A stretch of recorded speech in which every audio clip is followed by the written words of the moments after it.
میرے بہت سارے دوست مجھ سے مختلف کویشچن کرتے رہتے ہیں، جس میں سے ایک کامن کویشچن ہے۔ وہ کامن کویشچن یہ ہے کہ میں جب بھی 1947 سے پہلے کی بات کرتا ہوں تو میں ہمیشہ یہ جو علاقہ ہے جس میں پاکستان، ہندوستان اور بنگلہ دیش آتا ہے، میں اس کو ہمیشہ سب کانٹیننٹ بولتا ہوں، میں اسے ہندوستان کیوں نہیں بولتا؟ تو مائی ڈیئر سے اس کی ایک بڑی بیسک ریزن ہے۔ یہ جو ہندوستان ہے یہ پرشین لینگویج کا لفظ ہے، اور پرشین میں یہ دو الفاظ سے مل کر بنا ہے، ہندو اور ستان۔ ہندو جو ہے یہ اگر آپ آج بھی گوگل پہ لکھیں تو ہندو کا مطلب ہوتا ہے کالا، ستان کا مطلب ہوتا ہے پلیس یا جگہ، یعنی کالوں کے رہنے کی جگہ۔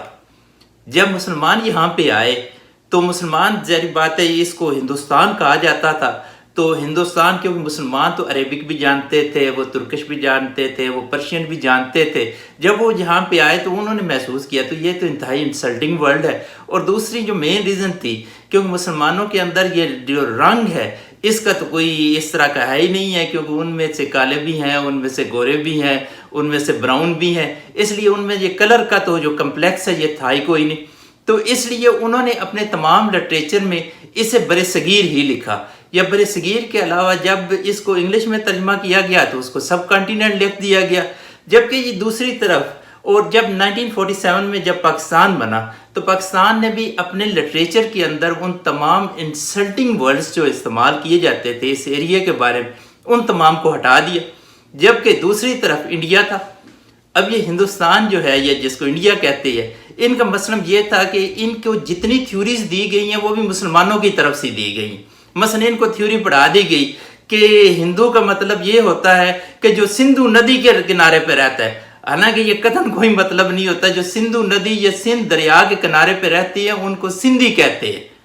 ان کو یہ پڑھا دیا گیا جی اس لیے، اور ان کے مذہب کو، کیونکہ مسلمان تو اپنے آپ کو میں نے آگے بھی بتایا کہ ان میں کلر کا کمپلیکس تو تھا کوئی نہیں، کالے بھی تھے، گورے بھی تھے، اور ان کو انہوں نے کہہ دیا، انہوں اپنے آپ کو تو کہتے تھے مسلمان، ان کو کہتے تھے ہندو، اور ان کے جو مذہب تھا اس کو کہہ دیتے تھے ہندو دھرم یعنی کالا مذہب۔ تو یہ سارے الفاظ تھے جو مسلمان استعمال کرتے تھے، اور یہ چلتے رہے آگے، اور یہ ان کی سوسائٹی کا حصہ بن گیا۔ اب ان کی سوسائٹی کے اندر 15% ایسے لوگ ہیں جو کہ ان کی اپر کاسٹ سے تعلق رکھتے ہیں، یعنی براہمن ہے یا کشتری ہے۔ وہ براہمن اور کشتری جو ہے وہ بھی اپنے آپ کو ہندو نہیں کہتے، وہ 85 کو کہتے ہیں کہ تم لوگ اپنے آپ کو ہندو کو۔ جب ان سے پوچھا جاتا ہے کہ تمہارا دھرم کیا، وہ کہتے ہیں ہمارا سناتن دھرم۔ اور اب آگے ان کو صدیوں کے بعد پتہ چلا ہے، اور اسپیشلی جب یہ نیٹ اور دوسرا میڈیا عام ہوا ہے کہ یہ کچھ سناتن دھرم ہے، یہ ہندو تو دھرم ہی کوئی نہیں۔ ہندو دھرم کا مطلب تو کالا مذہب ہے یا کالا ریلیجن ہے، بلیک۔ یہ کچھ باتیں تھیں جو آپ لوگوں سے شیئر کرنی تھی۔